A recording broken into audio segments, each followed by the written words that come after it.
pradedam šnabždėjimo serijas. Tiesiogiai iš mano tualeto ir dušo kambario vakare, kai vaikai jau miega ir žmona eina miegoti. Tiesiog neturiu kada daugiau tai daryti, tai atsiprašau už tylų balsą. Stengsiuosi vis tiek kalbėti aiškiai. Norėjau pasidalinti, pirmiausia savo primint apie tai, kodėl gali kilti, kodėl iš vis atsitinka dvasinė nepaguoda. Ignacas įvardina 3 priežastis. Jos nėra baigtinės, reiškia, yra daug daugiau priežasčių. Bet tai yra tai, ką Ignacas pamatė, kad dažnai nutinka. Ir čia vėl noriu, kad nemaišytume su teodicėja, su tuo klausimu, kodėl Dievas leidžia blogus dalykus. Čia ne tas klausimas, čia yra klausimas, kodėl Dievas duoda dvasinę nepaguodą. Tai nėra visai tas pats. Aš metu blogi dalykai, kalbu apie karą, marą, badą ir panašiai. O čia yra tiesiog asmeninės patirties judesiai. Pirma priežastis. Dėl mano paties drungnumo ir apsileidimo. Kalbant apie maldos gyvenimą, dvasinį gyvenimą. Tai gali būti kažkas labai mažo. Tai gali būti kažkas ryškesnio. Bet Ignacas čia kalba pirmiausia apie tuos, kurie yra tos pirmosios savaitės kontekste. Tai yra eina nuo gero prie geresnio, kurie uoliai valosi nuo nuodėmių. Tai reiškia, jie nėra šiaip drungni dvasiniam gyvenime. Tai reiškia, nėra, kad aš, būdamas tikintis, niekad nepatirsiu drungnumo savo maldos ar apsileidimo savo maldos gyvenime. Čia Ignacas nurodo, kad užtenka paprastų dalykų, pavyzdžiui, būnant ramybės laike ar dvasiniai paguodai, pradėti trumpinti maldą arba numot ranką ant kokio vieno rožinio ar vieno slėpinio, tai kažko, ko mes esame įsipareigoję ir pradedam mažinti arba pradedam nebe taip nuoširdžiai daryti. To užtenka, tai nėra kažkas didelio tas apsileidimas, bet to užtenka, kad Dievas leistų mums nueiti iki dvasinės nepaguodos, kuri tiesiog natūraliai ištinka, kai mes apsileidžiam. Tikslaus dvasinio proceso nežinau, bet kažkas įvyksta.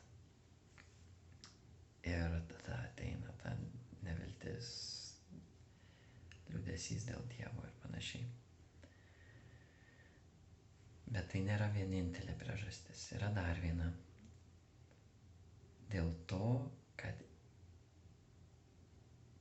patirčiau ir būčiau išbandytas, kiek turiu uolumo, kiek turiu pasiryžimo, kai nepatiriu tokios didelės malonės iš Dievo. Žinai, lengva šlovint, lengva melstis, lengva aukotis, lengva dėkoti Dievui, kai yra dvasinė paguoda, kai yra pakylėjimo momentas. Bet kur kas sodriau ir tikriau, gal tiek pat tikra, bet jaučiat, kad yra kur kas didesnis svoris, kai visą tą maldos gyvenimą atliekam be tokio didelio užsidegimo, kaip Ignacas išsireiškia. Kai yra sunku ir vis tiek mes dėkojam Dievui už tai, kas yra. Tai Dievas tiesiog leidžia įvykti išbandymui. Ir Ignacas nenurodo, kas čia pamato tą išbandymo rezultatą, ar čia Dievui reikia, ar man reikia.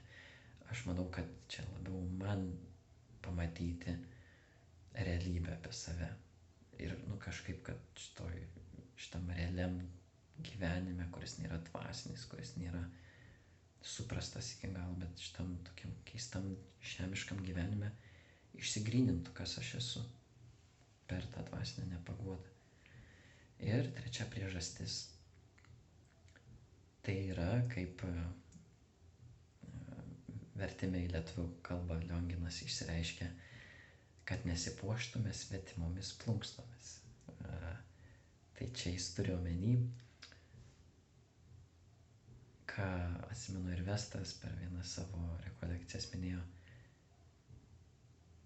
Dievas leidžia įvykti mažesniam blogiui, kad apsaugotų nuo didesnio blogio. Konkrečiai Dievas leidžia įvykti dvasiniai nepaguodai, kad apsaugotų nuo bent mažiausios rizikos į puikybę. Puikuotis maldos patirtim, puikuotis giliu dvasiniu gyvenimu, ar pasiryžimais, ar pakylėjimais, ar kaip man pavyksta melstis, ar kaip man viskas gera. Dievas saugo nuo baisios puikybės.